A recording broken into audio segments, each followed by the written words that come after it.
Thank you. Well, thank you very much for having me. My name is Rashid Hussein Ali. After a 25-year career in the city in foreign exchange and international payments, I've gone over to the dark side.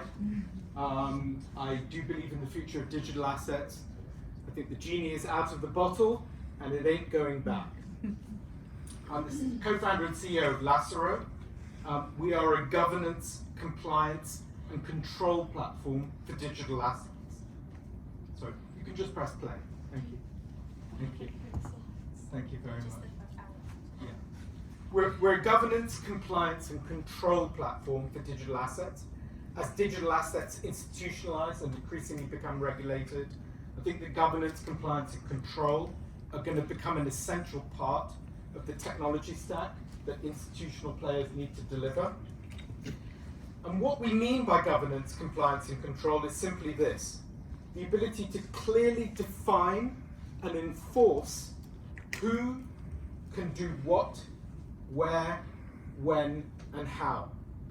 And that's an important thing to be able to do for any kind of asset transaction, but it becomes particularly important for digital assets because they are both immutable and in many cases, like Bitcoin, they are also bearer assets. So the first thing you need to do is think about policy. What are the types of things that you would consider important in a policy that governs who can do what, where, and when? Address whitelisting, blacklisting, know your transaction risk rating, value limits, geolocation locks. All these kind of things are very, very important. But most of all, you want to be able to control consensus approvals of transactions. So our platform allows you to set up policies, for example, a maximum value policy, where you could choose, for example, that from a given wallet, a hot wallet, a cold wallet, a custodian, any kind of underlying provider, that you could set limits as to absolute value. Velocity would be the amount of transactions you could do, let's say, within a given 24-hour period. And say, for example, if the value is greater than X Bitcoin or Y dollars, then I want John and Jack, 2 out of 2 must approve that trade. Oh, and by the way, Jane, their boss, has to approve as well. So it's a very simple and intuitive way of setting up a decision tree, business logic, that allows you to generate approval structures and set up immutable policies. And I'm going to talk about what I mean by immutable in a minute. So there you can see the policy's been set up. It's a maximum value policy, it's been created, it's been approved as a policy, and it's now embedded as a smart contract on a public blockchain. Immutable, cannot be altered, hacked, or used for malfeasance.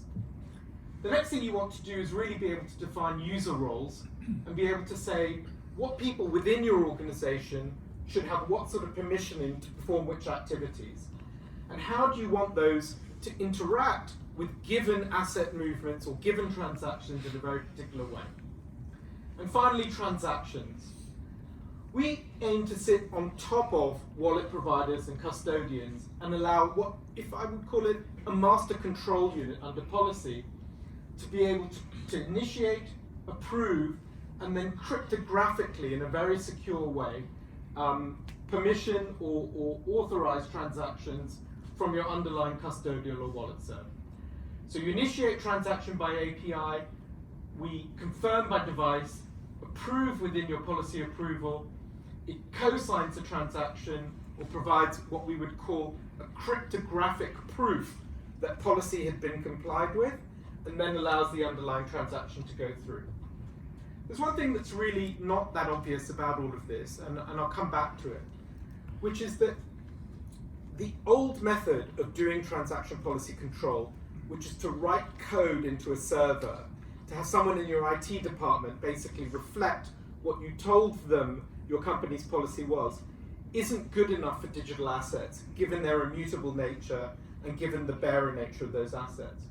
What we've done is use revolutionary blockchain architecture and smart contracts to do that in a 10x more secure way than is done in any methodology currently with centralized computer code. And so I would argue it's not only relevant for digital assets, but represents a 10x step change in security around policy, even for conventional financial assets, or dare I say it, even conventional data objects, which in a world of greater data security and data privacy is something that we think has great potential as well. Thank you very much.